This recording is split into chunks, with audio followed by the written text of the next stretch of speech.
All right, so this week we're gonna do the little old lady who lived in a shoe. Once upon a time, there was a little old lady who lived in a shoe. The shoe stood near a great forest.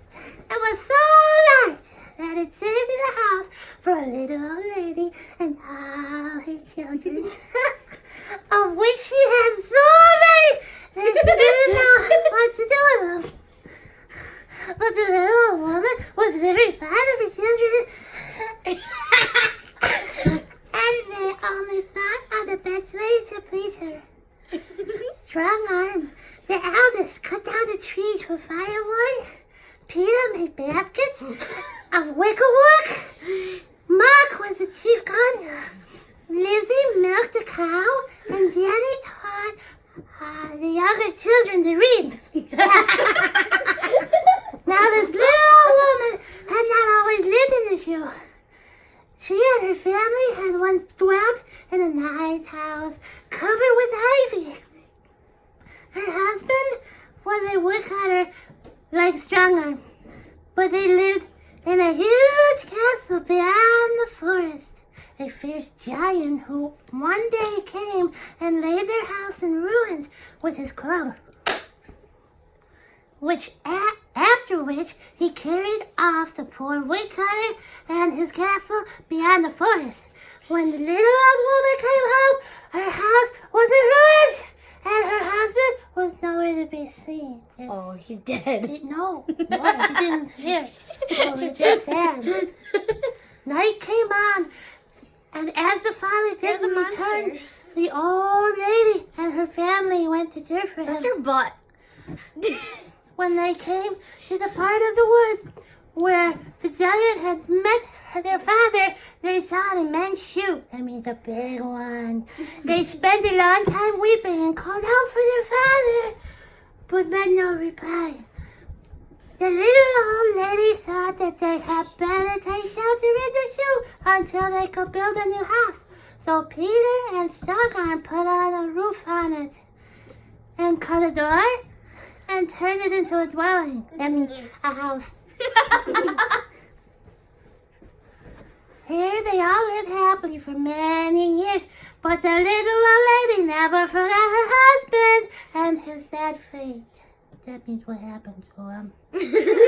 Strong Arm, who saw the wretched his mother had often words about it, proposed to the next 11 brothers, oh wow, that they should go with him and set their father free from the giant. What?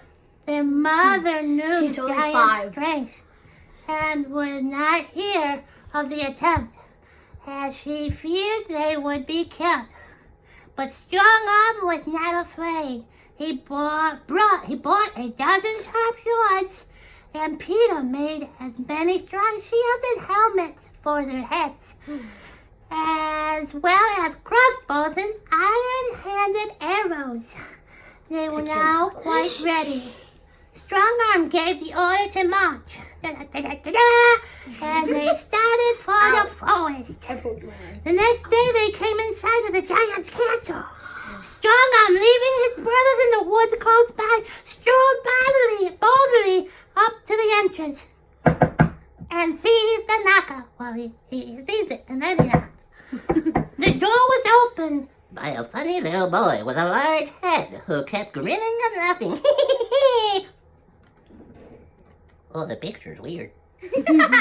Strong Arm then walked boldly across the courtyard and presently met a page who took off his hat and asked him what he wanted. Strong Arm said that he had to come to liberate his father, who was kept as a prisoner by the giant. On this, the little man said he was sorry for him, because the part of the castle in which his father was kept was guarded by a large dragon. Strong Arm, nothing daunted, had soon found the monster, who was fast asleep. So he made short work of him by sending his sword right through his heart, at which he jumped, uttering a loud scream.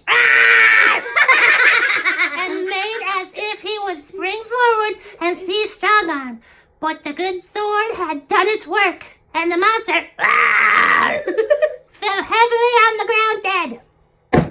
Aw. Yay!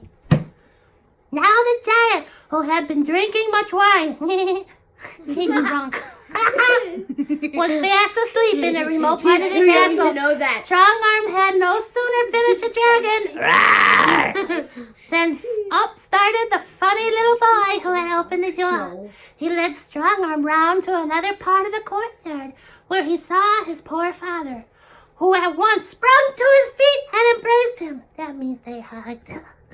Then Strong Arm called up his brothers, and when they had embraced their father, meaning they hugged, they soon broke his chain and set him free. Yay, that's so nice. We must now return to the little old woman. After her sons had started, she gave way to the most bitter grief. While she was in this state, an old witch came up to her and said she would help her.